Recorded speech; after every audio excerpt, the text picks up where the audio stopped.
Okay, thanks. Surrounded by music experts reminds me of when I got kicked out of the school choir. Sorry, you're the sole sort of like all the rest of the arts. Yes. If you could do that for us. So, I got kicked out of the school choir because I couldn't sing in primary school, so I don't sing in the bathroom.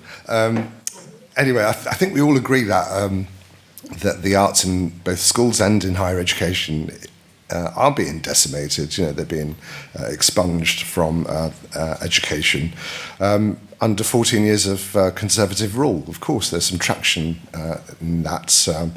The reasons might be a combination of ideology, politics, and economics in this attack on arts education.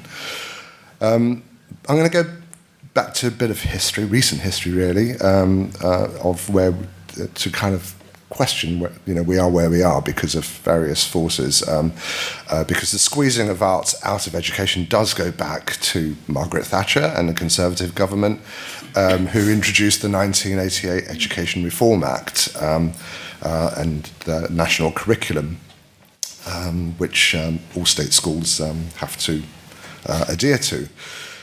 So the irony is not lost that a so-called laissez-faire government of the time introduced almost a sort of neo-Stalinist-like centralisation of education to replace what was largely, back in my days, a sort of non-interventionist approach. Local authorities managed education, not central government. And I was a beneficiary of that kind of system under the Inner London Education Authority, which Thatcher abolished in 1990. It was wonderful. I went to see so much. It opened my eyes to theatre, particularly. Every other week we would go on a school trip to see the Royal Shakespeare Company and Romeo and Juliet and Jacobean tragedies at the Young Vic and so forth, and the Old Vic. So it was a remarkable experience and it opened my eyes hugely. I don't know how many schools go to the theatre on a regular basis to see top-class actors. Of my time, it was Cheryl Lungi, Derek Jacobi, and so forth. Amazing actors. But I don't know if that happens anymore. So we don't have those experiences of going to of young people going to concerts or performances or theatre or dance performances. It's expensive, so therefore the schools need to be able to afford that, or the local authority to subsidise that, or charities. While the national curriculum ensured that the visual arts and music were core subjects, and they would become optional from when a child turns 14, it seems to be an even worse case now. So in 2024, where are we now? Well, I've been out of the loop. Obviously, I'm showing my age, but my son finished his GCSEs in 2016, and I also asked my various friends who are parents of young children what the state of arts in schools are, in particular in my local authority or local region of East Sussex. I live in Hastings. And I was pretty alarmed, and they are pretty alarmed by the state of the arts and that it is completely squeezed from state education. So, for example, a year 8 young daughter of a friend,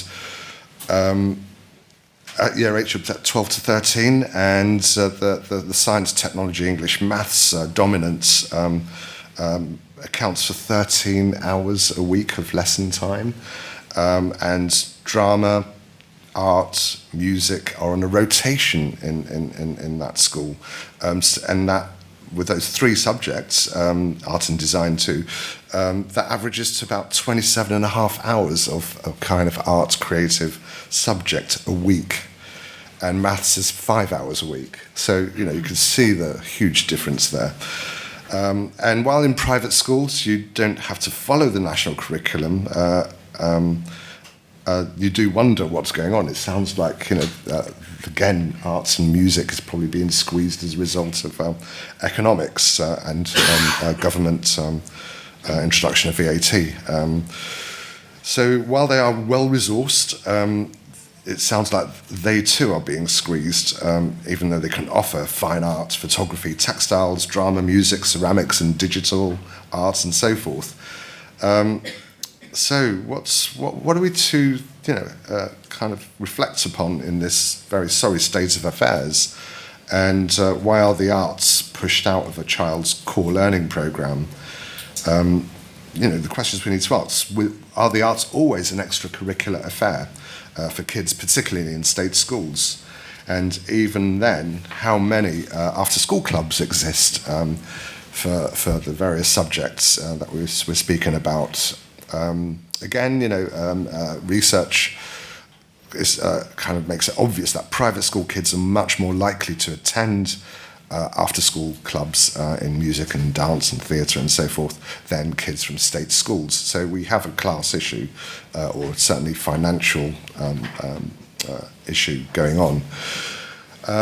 But I would also argue that it's not just the fault of the Tories before and then now, but also we had New Labour for a number of years, and they in a sense did not change anything in a radical sense when they were in power.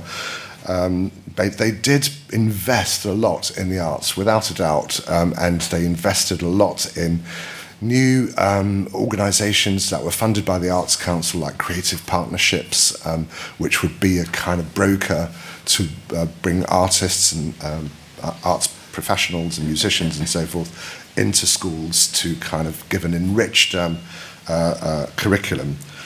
But it wasn't... It kind of felt for me that arts was actually being used more as a utilitarian tool. And my experience of that was that I did once organise, this is in 2004, competing with the bells there.